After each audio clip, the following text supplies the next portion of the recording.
Thanks for watching the Southeastern Channel. I'm John Reese with this North Shore update. A former teacher and Boy Scout leader living in Covington is now in police custody on warrants for possession of child pornography, oral sexual battery, and attempted simple rape involving a juvenile. Dennis Mishler was originally arrested on May 29th on a warrant for possession of child pornography and booked into the St. Tammany Parish Jail. Detectives believe Mishler may have additional victims not only in St. Tammany, but Orleans parishes. But when he was a scout leader and worked as a teacher for 31 years, the St. Tammany Parish Sheriff's Office is looking for other possible victims. The Mandeville City Council has temporarily backed off a strongly worded anti-fracking resolution. The proposed resolution would position the city as officially supporting a prohibition on fracking in the parish.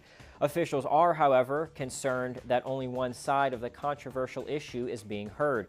Councilman David Ellis submitted the proposal as part of a larger citizen-backed effort to prevent a proposed fracking well site in St. Tammany Parish.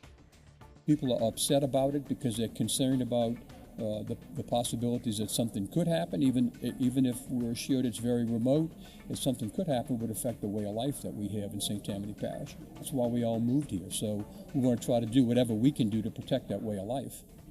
The Mandeville City Council unanimously voted to defer any action on the proposal until the issue has been more thoroughly discussed. Councilman Ellis admits the proposal is only symbolic since the proposed drilling sites are not within city limits.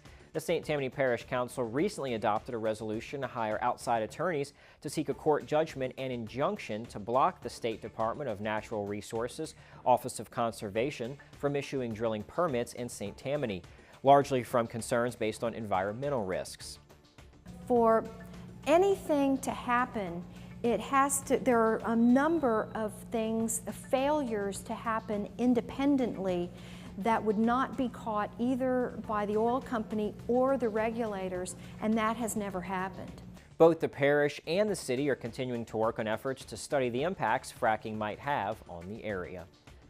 Bogalusa's paper mill is getting a facelift. The company is investing $500,000 to replace the chain-link fence surrounding the property, along with planting 30 trees and 20 plants. The plant is centrally located in the city, so along with investing heavily in improved plant operations, the company is also making efforts to enhance the visual appeal. The project is expected to be completed in July or August. The growing problem of vehicles going over causeway guardrails is continuing to fuel a conversation for safety improvements, which could also bring higher tolls. More than 40,000 vehicles cross the causeway every weekday, and new numbers from the state show bridge tolls brought in more than $16 million last year. That accounts for a 3% increase year over year, but according to the Causeway Commission, the revenue is only keeping pace with expenses.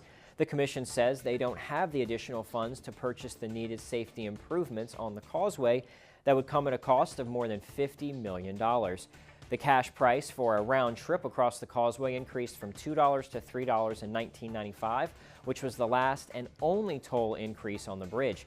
Commuters that use a toll tag still pay $2. Bogalusa City Schools Child Nutrition Director recently received a top award. Joni Miller, the longtime director of the Bogalusa City School System's Child Nutrition Program, was recognized as the School Nutrition Association of Louisiana Director of the Year. Miller is retiring after more than 30 years of service as the Child Nutrition Director. Slidell is planning a new bike path it hopes will become a popular destination on the North Shore.